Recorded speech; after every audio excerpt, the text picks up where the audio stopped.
Courez chez Dollar Tree et prenez un panier à linge. D'abord, préparez la surface en la ponçant légèrement avec de la laine d'acier. Ensuite, sortez dehors et appliquez une nouvelle couche de peinture noire en spray.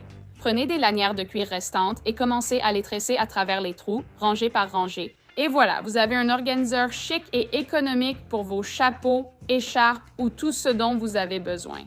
Pour ce projet, je vais commencer avec 3 planches à découper de taille et de largeur moyenne que j'ai achetées dans un magasin discount près de chez moi. La première chose que je veux faire pour mon projet, c'est peindre mes planches. J'adore le grain de ces planches, mais elles sont un peu trop jaunes pour ce que je veux en faire. Je vais simplement leur mettre une couche de peinture au lait. Vous devez vous assurer de peindre l'intérieur de la poignée si vous en avez une, et il faut aussi peindre les 2 côtés. Je ne vais pas m'inquiéter si ce n'est pas trop opaque, parce que ça ne me dérange pas de voir un peu le grain du bois à travers la peinture. Je peux même prendre un chiffon et essuyer un peu de peinture si je veux obtenir un effet un peu plus blanchi.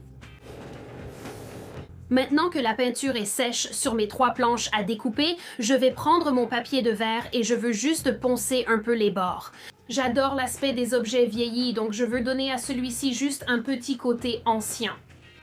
Pour finir ma planche avant de l'assembler, je vais utiliser un peu d'huile de chanvre.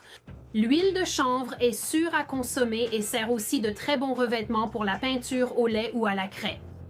Je vais juste en mettre un peu sur un chiffon et je vais simplement en frotter partout. Même si je ne vais pas manger sur ces planches à découper, je veux quand même protéger la peinture que j'ai mise dessus. Je vais donc frotter ce produit sur tous les côtés de chacune des planches. Avec les 3 planches poncées et huilées, je suis prête à les assembler ensemble. Elles vont sembler un peu grasses au début, mais cette huile va bien sécher dans les prochains jours. Pour assembler les planches, je veux travailler avec l'arrière de chacune d'elles, donc je vais les retourner ici. Et je veux m'assurer qu'elles sont toutes bien alignées et de niveau pour que les bases soient toutes au bon endroit ensemble.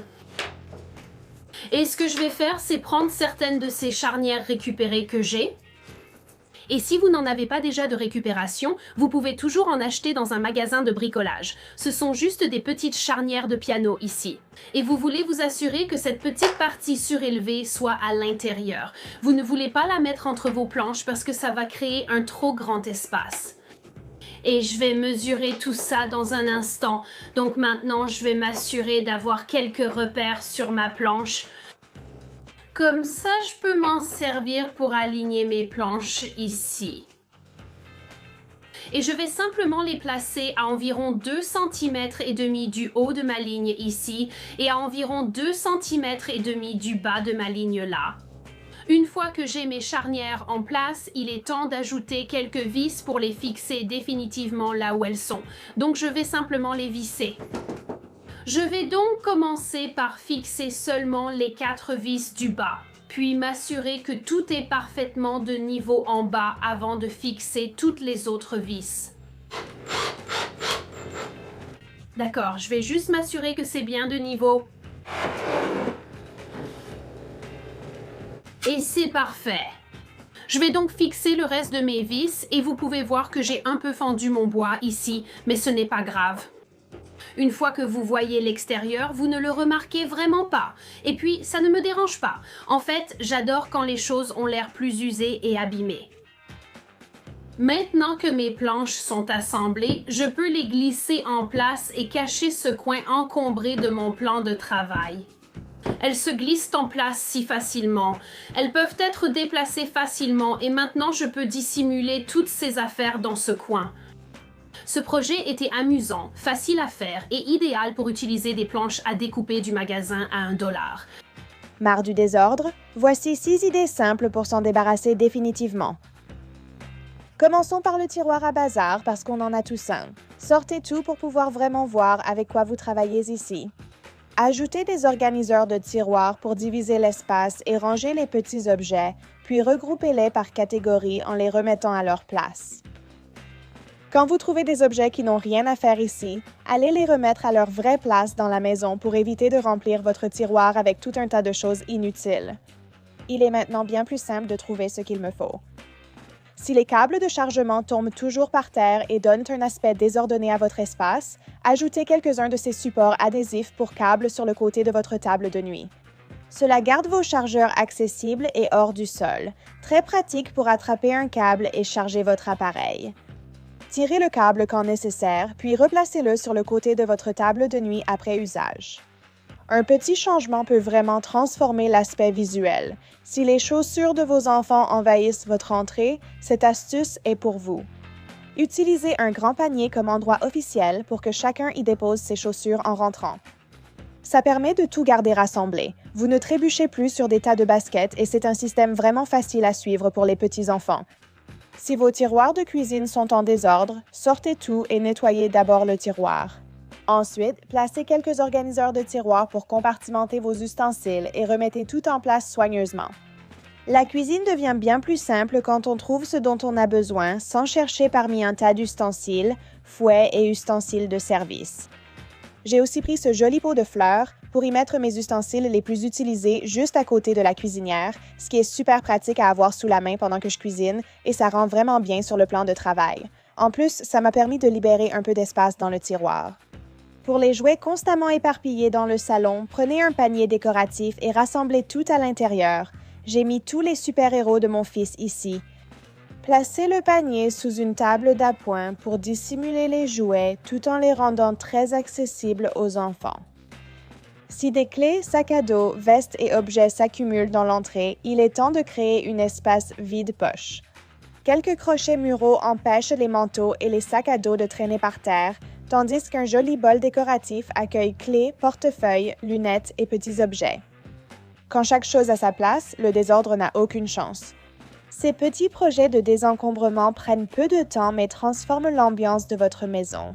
Lequel devez-vous commencer en premier? Parlons chaussures. Un rang chaussures peut servir, mais parfois, il n'y a pas où l'accrocher. Donc, l'une des choses que j'aime utiliser, ce sont ces boîtes à chaussures. On en trouve dans de nombreux magasins, dont les magasins Discount, Walmart et d'autres grandes chaînes. Vous pouvez placer vos chaussures dans ces boîtes empilables, ce qui économise de la place. Leur transparence permet de voir quelles chaussures sont à l'intérieur. Parfois, quand on empile des choses sur nos étagères, on veut que ça ait l'air un peu plus joli et parfois les paniers peuvent être une excellente solution pour ça.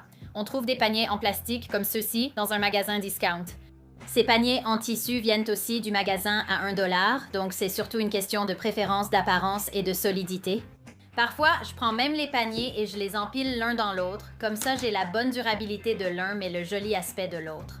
Donc, certaines choses que vous pouvez cacher dans votre placard et rendre jolies, par exemple si vous avez des chapeaux, vous pouvez empiler vos chapeaux si vous avez ce genre-là et simplement les poser joliment à l'intérieur. Comme ça, ils sont cachés sur les étagères et bien empilés. Parfois, on a divers chapeaux, comme des casquettes de baseball ou d'autres formes. Vous pouvez simplement replier le chapeau sur lui-même pour que l'arrière soit à l'intérieur, puis faire de même avec tous vos chapeaux. Voici une casquette de baseball. Je viens de l'empiler avec mes autres chapeaux et vous les empilez simplement ensemble en rentrant l'arrière à l'intérieur de chaque chapeau. Et ensuite, ce que vous avez ici, c'est toute une pile de chapeaux les uns à côté des autres. Et ensuite, vous pouvez simplement les placer à l'intérieur du contenant aussi. Et comme ça, ils sont tous ensemble et ils ont l'air jolis sur les étagères. Maintenant, ce sont mes leggings. Les enfants ont souvent des pantalons en coton, différentes choses comme ça qui prennent de la place dans le placard. Donc, je les plie en deux puis je les roule comme ceci. Vous pourriez les mettre dans un tiroir, mais j'ai découvert qu'une chose qui permet vraiment de gagner de la place, c'est de les mettre dans ces paniers sur votre étagère. Et ensuite, il suffit de les placer debout pour pouvoir les attraper rapidement dans votre panier. Et elles prennent beaucoup moins de place de cette façon.